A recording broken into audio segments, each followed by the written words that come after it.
Welcome back to the podcast. In this episode, I speak with Martin Pytela, a functional medicine expert and metabolic typing coach whose mission is to restore vitality to you and the planet. With over 12,000 clients coached and more than 60,000 students enrolled in his online courses, Martin shares his unique approach to healing, which blends physical health, emotional wellness, and spiritual insight. In our conversation, Martin discusses his personal health journey and how it led him to explore alternative approaches to healing. We cover a wide range of topics, including trauma recovery, stress and anxiety management, gut health, metabolism, and the connection between mindset and physical well-being. He also explains the principles behind metabolic typing and why individualized nutrition matters for long-term vitality. If you're curious about holistic wellness and how functional medicine can support lifelong health, this episode explores insights and actionable takeaways to add to your journey. Now on to our conversation. Well, first, Martin, I'd like to thank you for joining me today. Happy to be here. And so you're the founder of Life Enthusiast, which is a natural medicine or natural remedies, natural care company. Is that correct? Yeah, we lead with coaching. We lead with education. We try and show to people that they need to take care of their health by self-education and by taking control of their destiny. And we offer them tools, both with information and with supplementation to deal with their whatever's causing their troubles. Okay, and what's your typical clientele? So who's your typical client? Well, by the time people realize that there's trouble, it takes them a while. First thing they notice that they're aging, notice that they're aging faster than they would like. Then they try the mainstream, then they try the somewhat alternative, and then finally, after they've had enough bruises and bumps, they go looking deeper and find us. So we usually pick them up somewhere in their 40s or later when they have had enough frustration and start looking deep. You know what, that makes sense because I've noticed some changes as I got a bit older. And there are little nuances that aren't covered in training. So when I became a trainer, certain things weren't covered. So that's a Yeah. good point there. Um, Yeah, sorry, I go would say ahead. this. I would say that this is sort of like a stair step.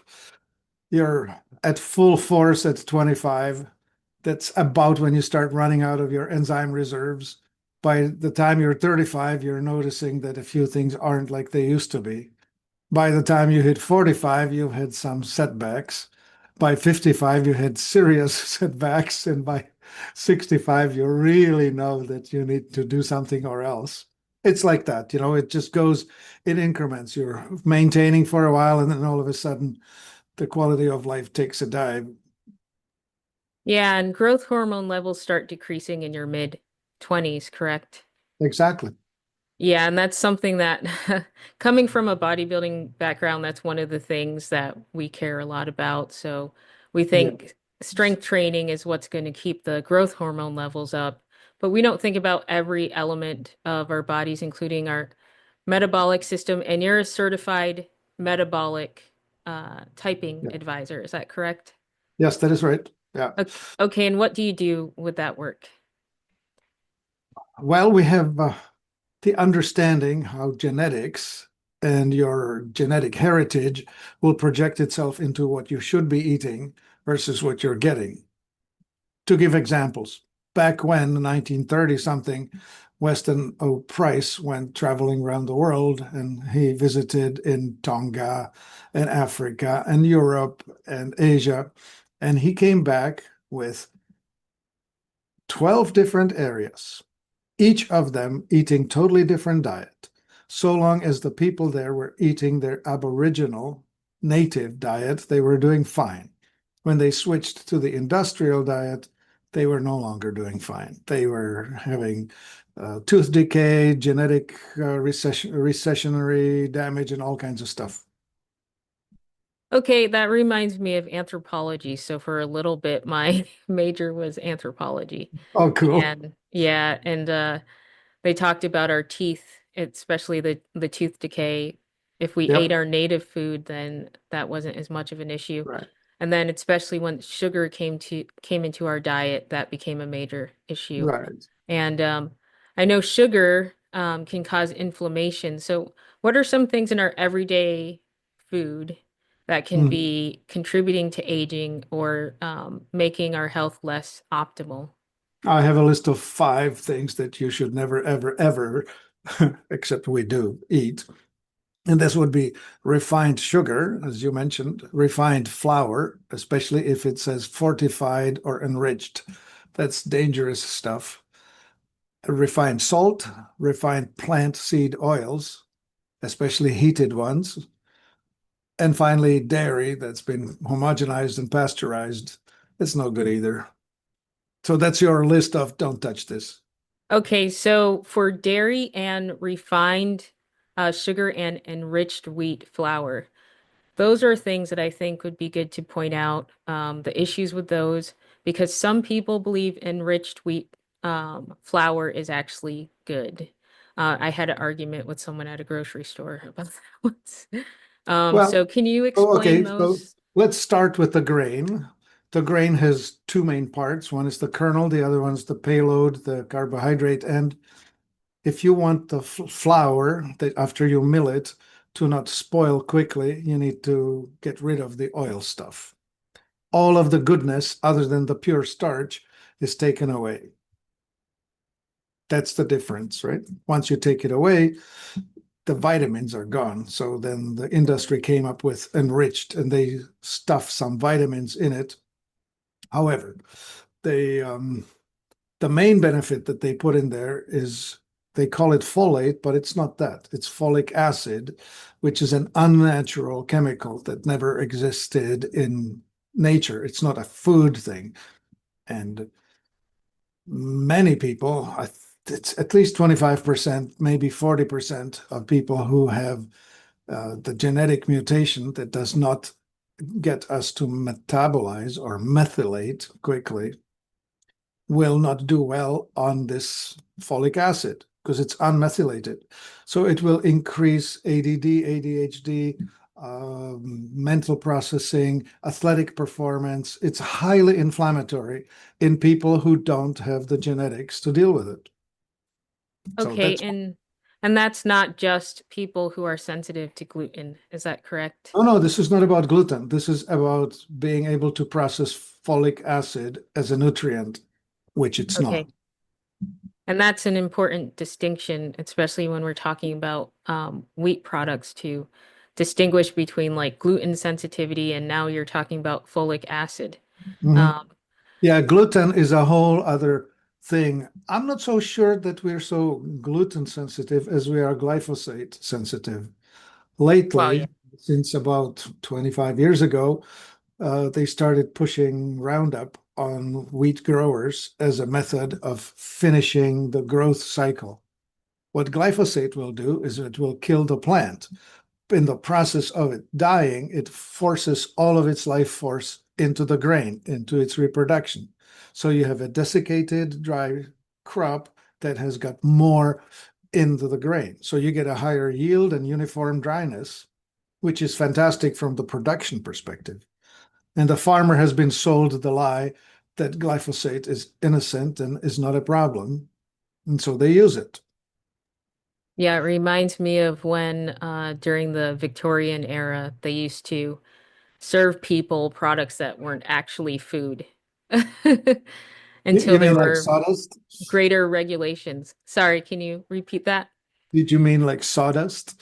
Sawdust and all kinds of things. It wasn't actual food until we came up. Now, this was Victorian era, and I'm speaking about England, but in America, there were similar things, and then we came up with the FDA and food Right, regulation. yeah. Well, so to finish the story about the glyphosate, so the original patent for glyphosate is that it's an antibiotic.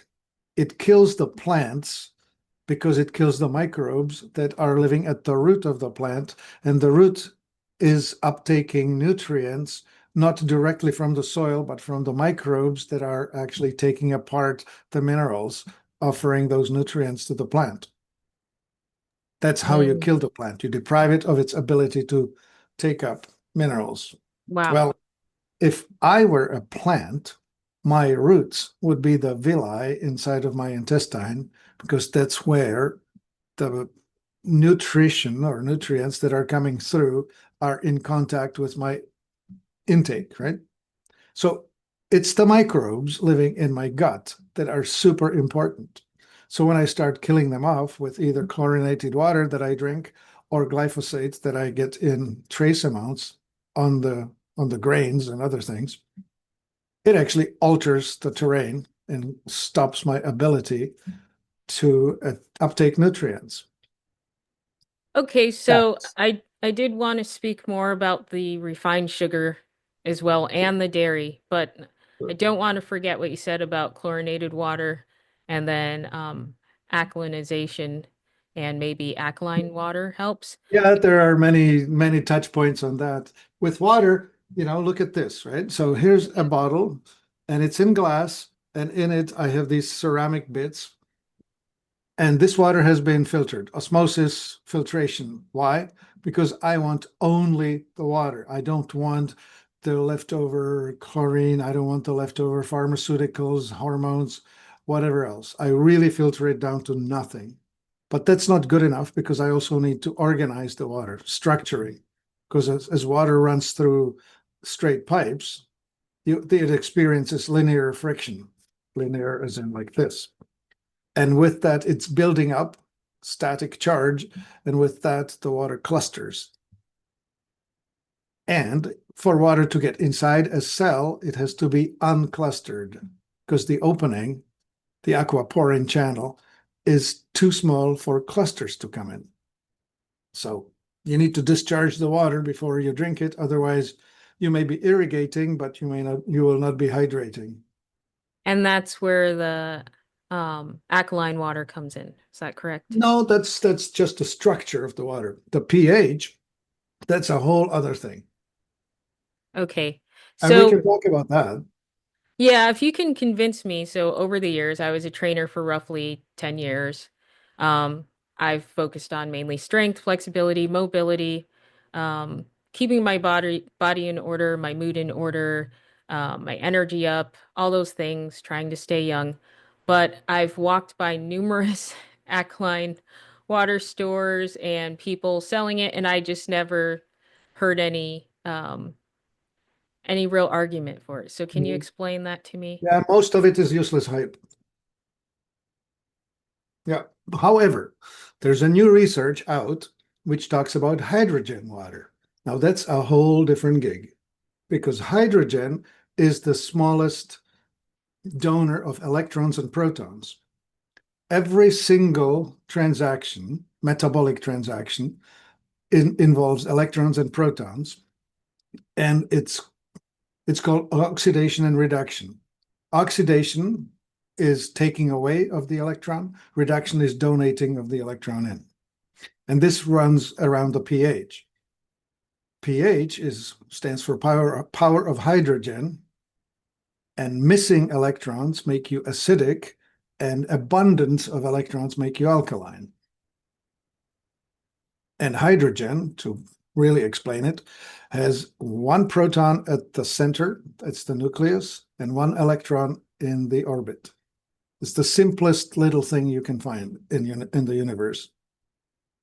Yes, So, it's the most abundant element in the universe, correct? oh Hydrogen. yeah, that too. But it's a very volatile light gas, so it dissipates and goes away. But when you get hydrogen into your water, you will end up being able to supply a lot of electrons. Now, there are other ways to supply electrons.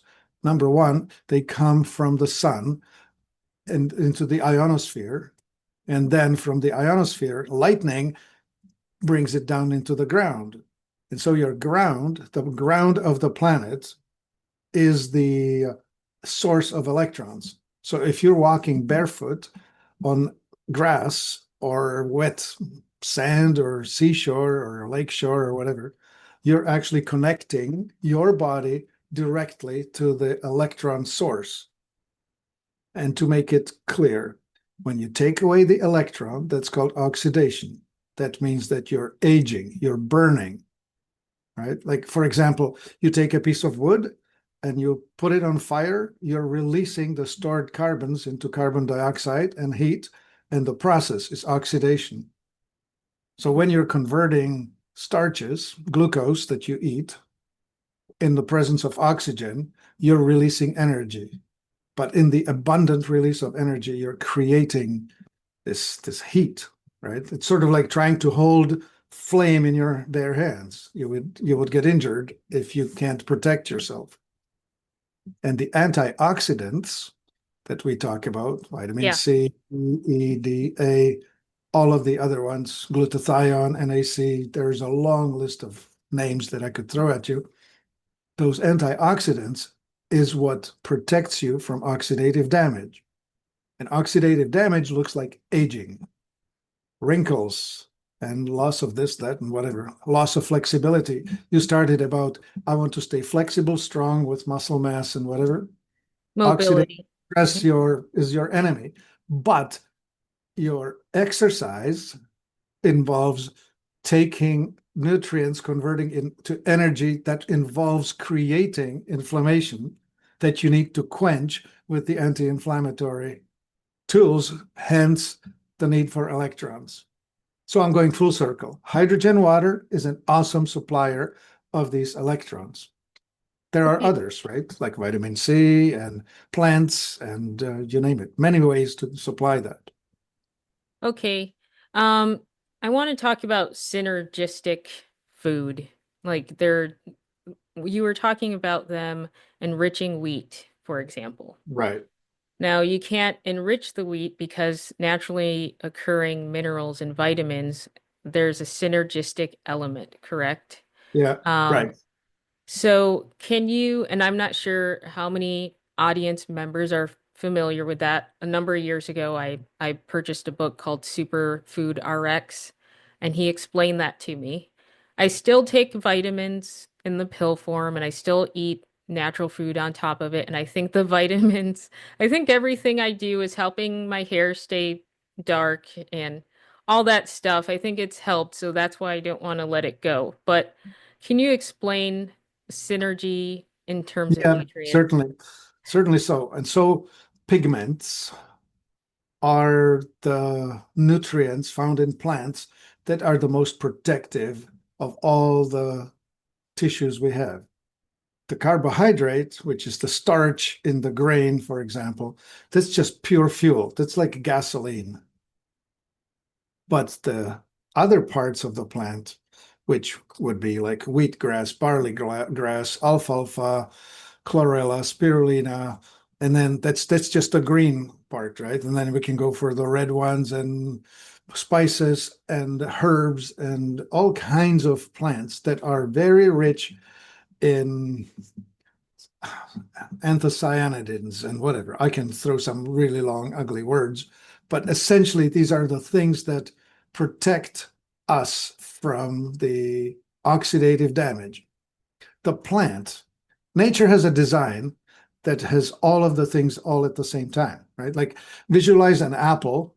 The apple is sugar water surrounded by apple fiber, surrounded by a bunch of vitamins, surrounded by what else is in there?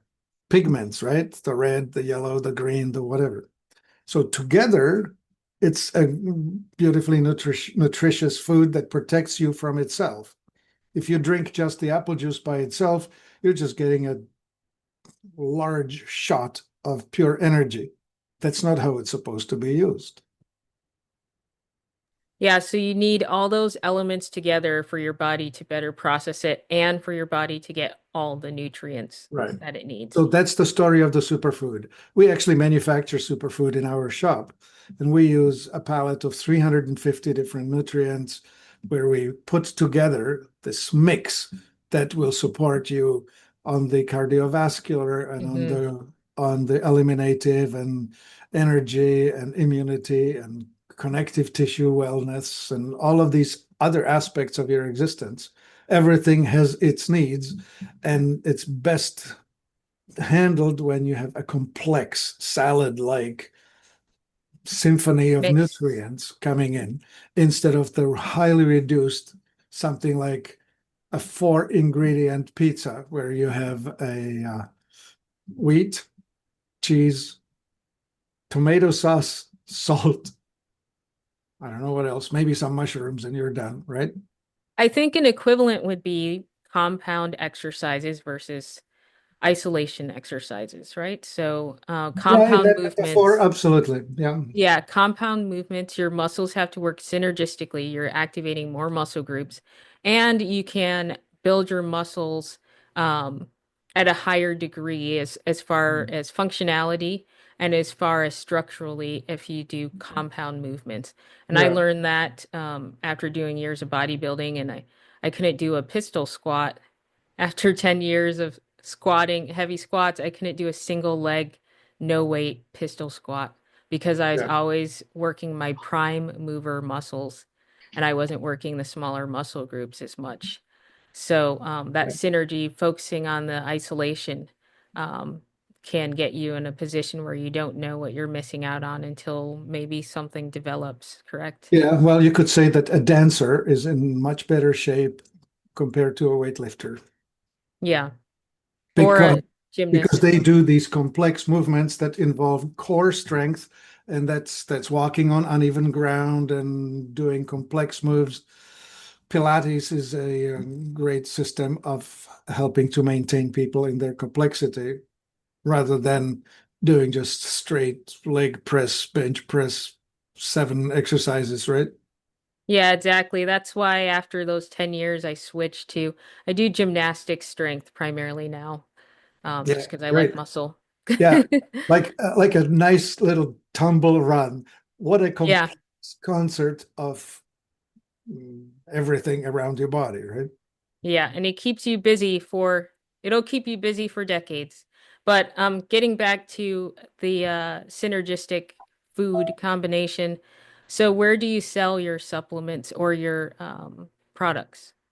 We have a website. It's the life-enthusiast.com. Okay. Yeah.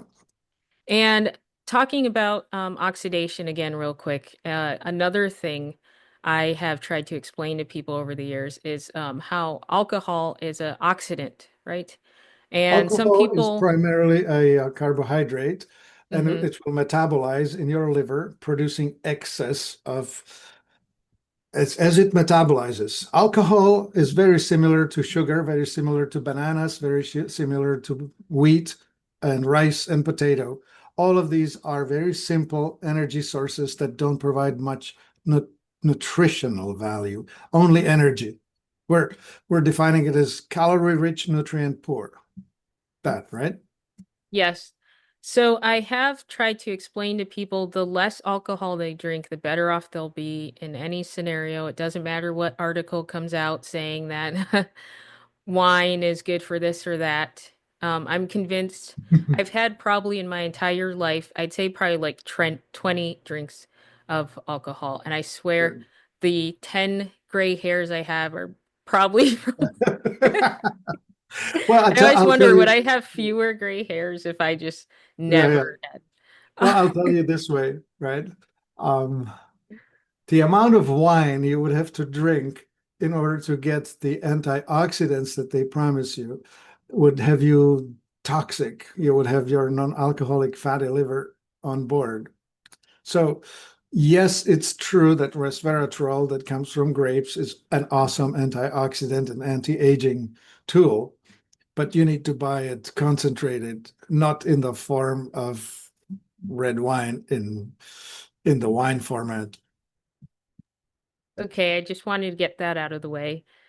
Well, So, let me talk about this for a bit. oh, So, okay. carbohydrates, fats, and proteins. These are the three macronutrients, the most common sources of energy. And there are differences, genetic differences. Some of us are alkalizing from consuming carbs, others from consuming fats and proteins. And this is important because when you alkalize, you're drifting into relaxed and parasympathetic, repair and digest, and pleasant, but not necessarily well motivated. As you drift into acidity, it starts with excitement, but more acidity brings you short temper, then impatience, short temper, loss of social graces. All of a sudden, your elbows up, get out of my way, I'll do it myself. Impatience with aggressivity. And then when you push it even further, if it's externally expressed, you end up with anger, like road rage. And if it's internally referenced or directed, then you end up with anxiety, self-recrimination of the past. I should have, I shouldn't have, or catastrophizing your future, wondering, worrying about what is coming. That all is an acidic mindset. And so what you want is you want to bring yourself to the center. The problem with this thing is that the center is reachable only through understanding whether you need to take carbs or fats to get there. So if you don't understand it, you may take the opposite. So as Now, you put yourself out of balance, you may end up just worse off. how does one get to center? And also, do you believe in a base macronutrient ratio, like 50-30-20, for example, 50% carbs, 30% That protein? is the critical piece. It varies. There's Yeah, no specific one. If I introduce you to an Eskimo, somebody who grew up north of 60 in cold climate, they ate raw seal meat and whale blubber. They didn't even cook it. a lot of fat. They're used to a higher Right. fat, and it's healthy fat content. Well, it is healthy. Yeah. I will contrast it with someone like a Bedouin growing up in North Africa, where they had dates, figs, pomegranates, camel milk, carb with carb with carb. Or further out, like somebody from, say, Malaysia, where it's tropical and they live in a very warm climate where fruit is abundant 365 days out of the year, they can easily be a vegetarian. Whereas somebody who's grown up far away from the equator, they'll be, the growing season is shorter, maybe, I don't know, 90 days, 100 days. So in those times, they will have easy access to fresh food. But all the other time, they'll have to hunt. And how much is this regulated by ancestry or per generations? Because, Well, visualize this. I think it's genetic selection. So let's just pick something. A little boy is born in Switzerland, which is in the Alps in Europe. And the food there is aged cheese, rye bread, sauerkraut. Those are the winter foods. And on Sunday, they may kill the chicken. In February, they will butcher the pig. That's their lifestyle. So if that kid has genetics that are matching that pattern, then he's doing fine. But if it's a mismatch, he will very likely be weaker. And so when the next infection runs through the village, he may die. It was a common experience back in Middle Ages for a woman to give birth to a dozen, but see only four of them grow up to reproductive age. So now, selection, right? So yeah. you get selected for the local pattern. Now, how do you help people find their center? We do two tests. We do a glucose push and we do a fat push. So I will ask you to eat something very starchy, like have a bowl of porridge and a banana on top and have a glass of orange juice with it. Carb, carb, carb. And I want to observe what happens. How quickly will you become hungry? How quickly will you start looking for something to eat? How will your mood change? How will your, well, I'll ask you to describe your inner experience. And then I'll have you do the opposite, the fat push. I'll ask you to eat something like an omelet with a piece of bacon or sausage or something like that. Maybe a bowl of salad with a bunch of olive oil on it, which is veggies and fat and proteins. And you will have a completely opposite reaction to that. One of them will be sedating, the other one will be stimulating or downright unsettling. Yeah, I know from experience, if I went on that carb one, I would be in a really bad mood, probably get depressed. I'd get sleepy. Okay. So That you would would be be, awful. yeah, so in our catalog, we would call you an autonomic, and we would say, okay, eat starchy things when you want to go to sleep, eat fatty things when you want to get stuff done. Yeah, I don't have many starches. How about nutrient timing, though, for example? So, in my experience, you don't have carbs before you go to sleep, for example, because it stores over time. It's glycogen storage, and also it's energy food. So if you're Yeah. about to go to sleep, for example, Yeah, um, this will be more related to the endocrine dominance of your body. In okay. my world, we call three of them. We call pituitary, adrenal, and thyroid. And the thyroid types uh, get fat or gain weight with starch. The adrenal type gain weight on fat, and the pituitary they mostly crave foods like creamy yogurts and whatnot, but their health food is actually organ meats like liver, heart, and the likes. Now, all of us have, of course, each of these organs. It's the dominance, right? Which one has the upper hand? Okay. For Now, example, for uh-huh. example, for me, I'm the thyroid type, and you can tell by the way I'm built, and my food temptations are starchy, and I need to push myself to eat more iodine because my thyroid's weak and needs more of it, and I don't do well at all with stimulants. Like I cannot handle coffee. Tea is my limit. Stuff like that. Interesting. Um, so we did kind of get right into the meat of what you do right away. But how did you start your work? What was your journey to Huh. your work? Well, when I was 25, I got poisoned with mercury, which was an innocent, silly boy went to a dentist and got a whole bunch of mercury amalgam fillings without understanding what was going on. And the next 10 years, I declined quite terribly. And so at some point, I decided that I needed to help myself rather than try to rely on the help of others because I was not getting help. So I studied. I just learned a lot about human physiology and how it works and why it works. And I figured out how to help myself. And then I looked around and I saw that so many people are not helped well by the mainstream health industry because they do quite well with treating injuries. The emergency room is a phenomenally efficient way of saving people, saving their lives. But that same method is absolutely inappropriate for preventing those accidents or maintaining health. So that's how I ended up here. Yeah, I agree with that.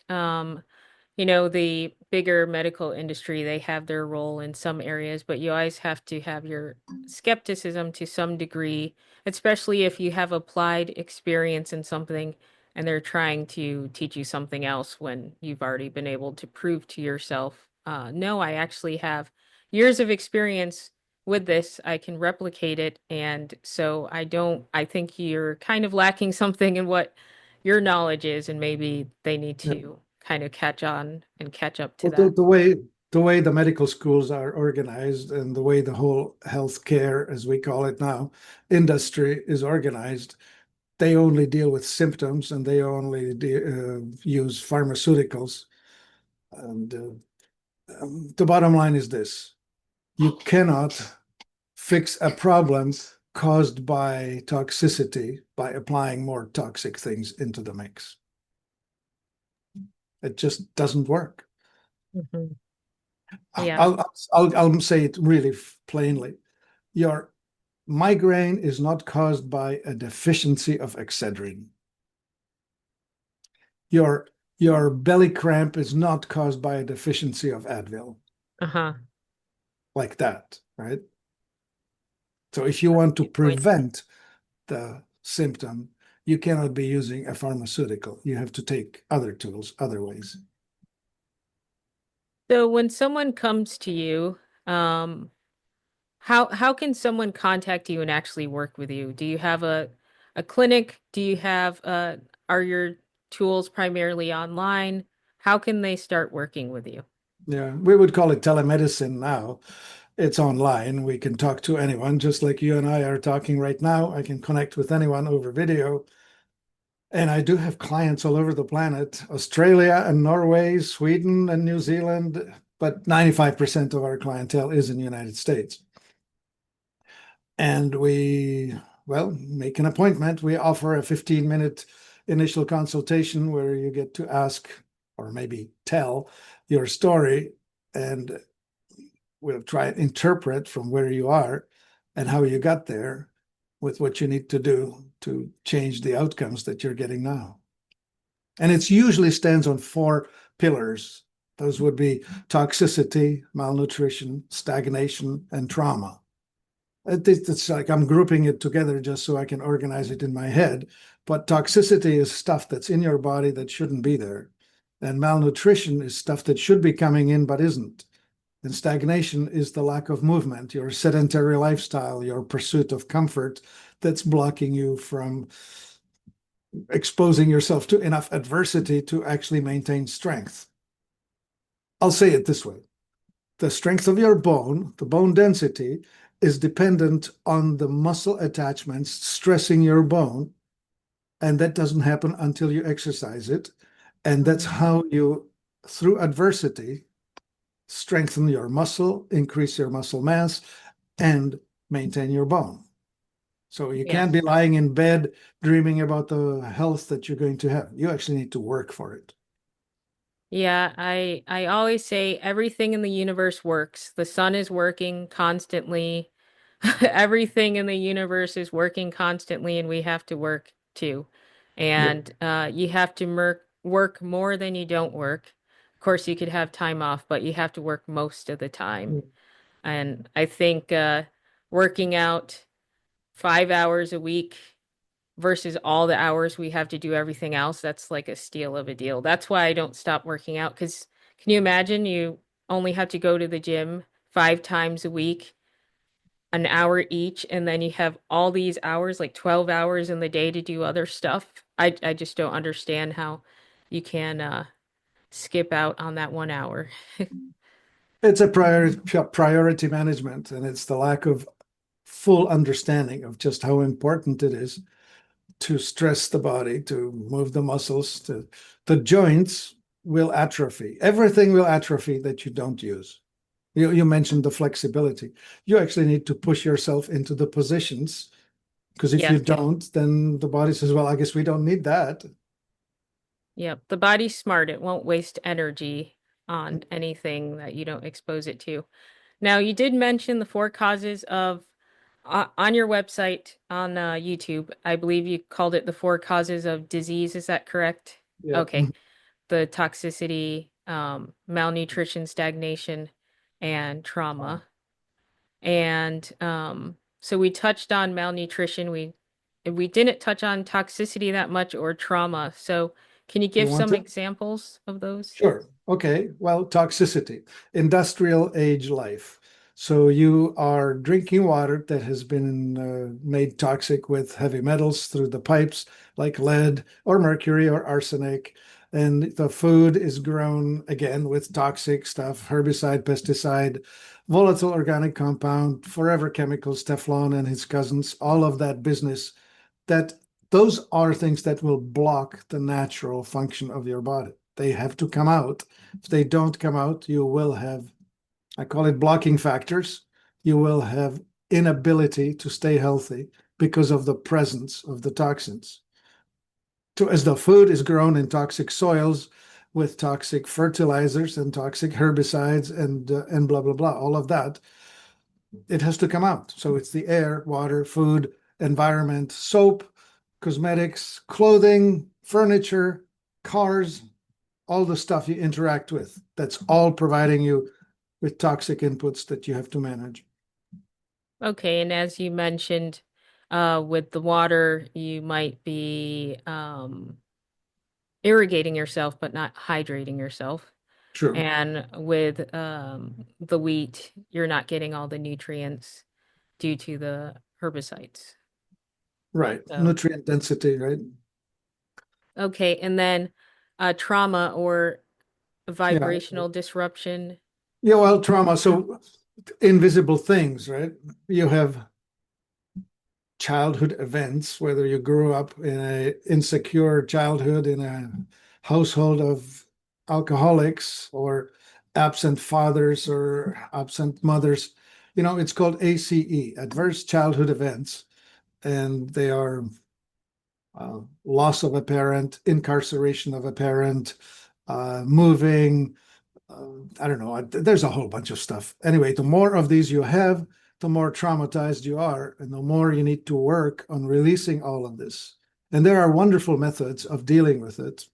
They start with tapping or emotion freedom technique, neuro-linguistic programming, emotion code, and body talk, and many other ways that can reach within and undo the trauma that we're running around with. Okay, Super and important. does Life Enthusiast help people with that?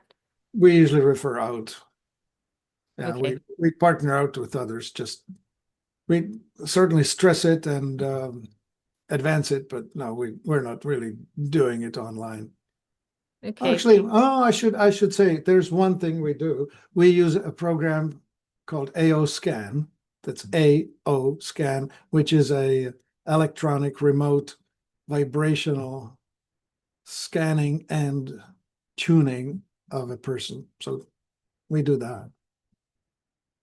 It does Okay. not necessarily clear the whole load, but it certainly helps to cope with it. This is kind of down that path, but maybe not directly related with your partners, but maybe you have a partner like this.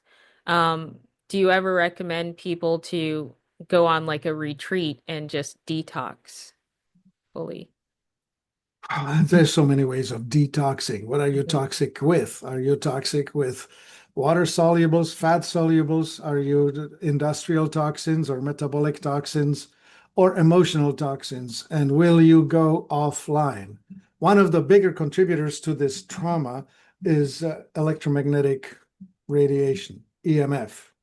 The the world that we live in with 4G and 5G waves, there's this process in the body called voltage gated calcium channel. When you flood the body with this electromagnetic radiation, it's triggering calcium release in the cell. And calcium is the signaling molecule for stress, for fight or flight.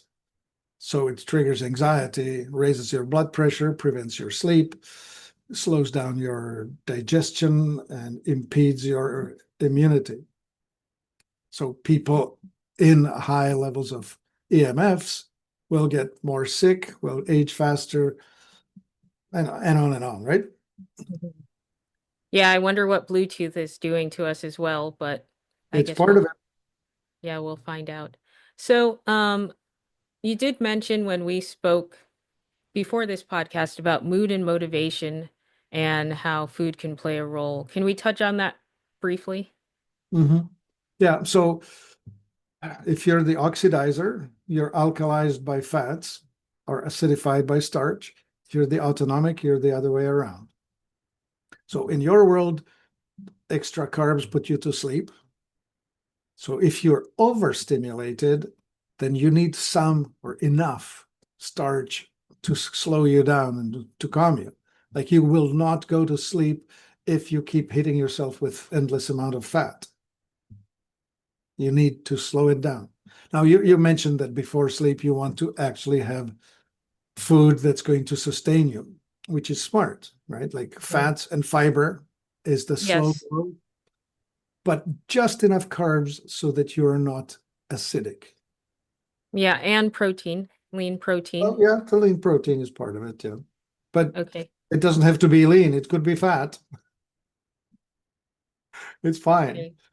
Fat is not a problem.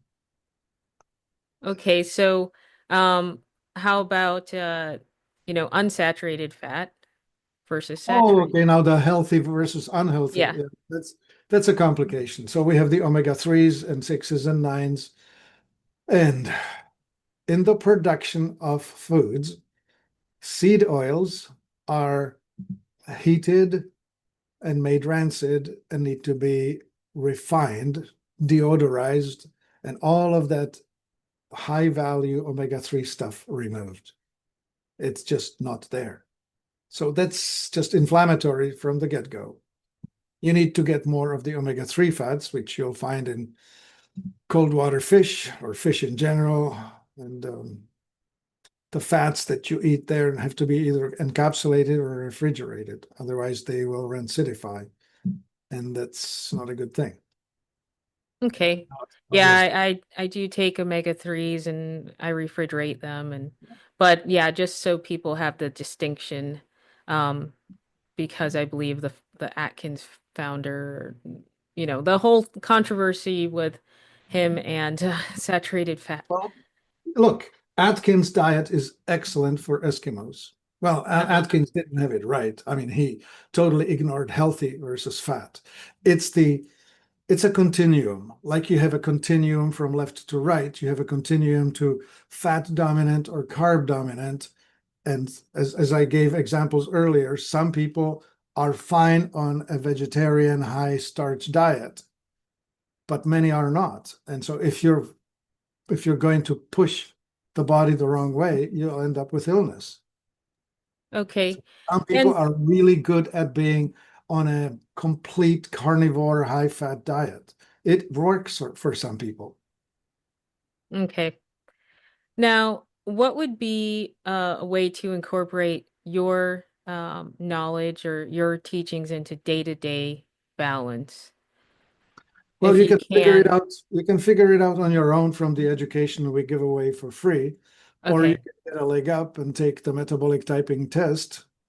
That's a $97 expense, and we will tell you in a quick succession, hand you a manual to your body so you don't have to worry, wonder, be concerned. We'll tell you exactly what should be happening for you to manage your emotions, your healing, your energy, your brain processing power. All of that is hiding behind the management or mismanagement of your macronutrients, carbs, fats, and proteins. Okay, and that is after you not only buy the kit, but after the person also speaks to someone, gives them their story, and also maybe undergoes a couple of tests. Yeah, Okay. yeah. You can figure it out on your own. We give it away, or you can get help and get better quicker. Okay. And what is a message you would like to leave with listeners, or are there any other topics you'd like to cover before we close the podcast? There's so many, right? For one thing, you're unique. So what works for you is not necessarily what will work for somebody else. There are groups, there are similarities, but brother and sister does not necessarily have the same profile. Um, the responsibility is in your hands. Uh, I'm not blaming anyone to be unwell. Not your fault that you're here, but it's entirely your responsibility to take care of it for yourself. Nobody else will do it for you. So take agency of your life and decide to take control. That's Okay. the message. And where can people find more information about you? I will have it posted in the description, but just so they hear it from you, where can they find you online? The website's called Life Enthusiast, and it's life-enthusiast.com. Okay. Well, thank you, Martin, for joining me today. That was a very informative podcast, and I actually learned a lot, and I will continue to look at your website and see what information I can get from you on there. Sure. Thank you. It's been a Thank pleasure you. to be here with you. That's it for this episode. Please see the description to connect with today's guest. And please share and rate this podcast on your preferred platform. Thank you for listening, and stay strong and well.